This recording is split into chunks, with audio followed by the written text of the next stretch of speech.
What if the greatest evidence that you are spiritually strong isn't in how firmly you can stand your ground, but whether you can stand firm and still love people while you're doing it? Because today God showed me something. Biblical strength without biblical love can actually become something God never intended. Hello, family. This is Sai, aka Incurable the Love Guru, and welcome back to another installment of my 365-day devotional journey, where I am simply just documenting what God is teaching me through His Word each and every day, in hopes that it encourages one or maybe all of you to grow in your own walk with Jesus. And today, all of my studies seem to come together around one particular thought. Doesn't it always? This is kind of a recurring thing. God is calling us to be strong enough to stand, but close enough to Jesus that love determines how we stand. And I think that starts with the relationship, right? In Revelations chapter 3, verses 20 through 21, Jesus says that He stands at the door and knocks. And what really touched me is that He isn't standing there trying to shame us or trying to change us. He is inviting us into fellowship. He wants to come in and dine with us. And that reminded me that Christianity isn't supposed to begin with me desperately trying to prove myself to God. Jesus already sees me. He already knows me, and He still desires a relationship with me despite everything that He knows. Ugh. The more time that I spend in His presence, the more His character should become my character. And that's when I got over into 1 Kings chapter 6. And Solomon is still building this temple, right? Everything was meticulous, beautiful, intentional, sacred, stellar, excellent. But in the middle of all of that beauty, God reminded Solomon that obedience mattered more than opulence. And I saw the connection right there. God doesn't just want beautiful things built for Him. He wants lives in which He can dwell. So whether we're talking about Solomon's temple or the door of my own heart, the question becomes, does God actually have access to me? Because if He does, His presence should start changing the way that I live. Then 1 Corinthians chapter 16, verse 13 through 14 brought the lesson even further. Be on guard, stand firm in faith, be courageous, be strong, and do everything with love. That last part changed everything for me, because Paul was speaking to a church dealing with division, church confusion, immorality, and competition.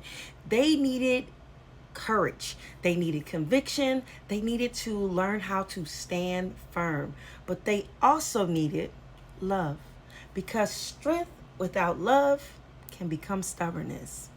Standing firm without love can become self-righteousness. And courage without love can become arrogance. So that's why 1 Corinthians 13 matters so much. And we talked about that a couple of videos back. I can have gifts. I can know scripture. I can serve. I can sacrifice. I can even appear incredibly spiritual. But if love isn't flowing through it, it has missed the heart of what Christianity is completely. Ellen White drove it further home in my study today, too. She essentially says that even extraordinary faith, sacrifice, and religious zeal are worthless when genuine love is absent. And another thought from my lesson today really stayed with me. It said, the love of Christ for souls is the life of Christianity. My goodness, Lord. Because that means love isn't an accessory to discipleship. Love is the evidence of discipleship. And maybe that's why Paul doesn't simply tell us to understand love. He tells us in 1 Corinthians chapter 14, verse 1, to pursue love. That means I have to practice it. especially when it's difficult. I have to put it into practice, especially when someone has hurt me, especially when loving somebody requires grace, forgiveness, and surrender. And the best part about it is I don't have to manufacture that kind of love myself. Today's study reminds me that the love capable of healing wounded people comes from Christ. It doesn't come from you. It comes from Christ. That's why I need his presence first. And when I put everything together, as we always do, I think God was showing me this. Stay close. Stay surrendered. Stand firm. And let love govern all of it. When Jesus is allowed through the door, communion shapes our character then. When God becomes my portion, like Lamentations 3:24 says, I can place my hope in him instead of people. When I know God is for me, as Romans 8:31 says, I don't have to shrink back in fear. I can surrender my will to his will. I can recognize what he's doing around me. I can do a whole plethora of things. I can courageously use whatever gifts that he has given me to help build his kingdom. I can do that. I can do that. I can stand against deception and remain faithful when the culture says, maybe you should compromise. Maybe you should settle. Maybe you should give in. And I can do all of that without becoming hardened, because love remains at the center. Because love also chastens and corrects. Even Psalms 99 verse 3 brought me back to the source. His name is holy. There is power, healing, restoration, and peace in the presence of Jesus Christ. So, maybe spiritual maturity isn't choosing between truth and love. Maybe it's not choosing between strength and tenderness, or conviction and compromise. That's a big one for me. Maybe maturity is just simply allowing Christ to develop all of them in us at the same time. And that's what I'm praying for. Lord, make me strong, but don't let my strength make me hard in the process.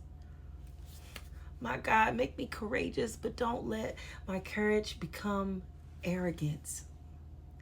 Help me to stand firm, but never let me become self-righteous. Let me love people with the love that first came from you, God. Because I don't simply want to profess Christianity. I don't want to just profess it. I want my life to look like Christ. That's what I want when people see me. So when we come to these junctures, I need you, Jesus. I need you in the center. I need you leading. I need your final sign off. Well, I'm Cherie, and this is Starting at 40, a 365-day walk through the Bible. Remember this one essential thing. I love you. Even if no one has told you, know that I do. And I am praying fervently for all of you.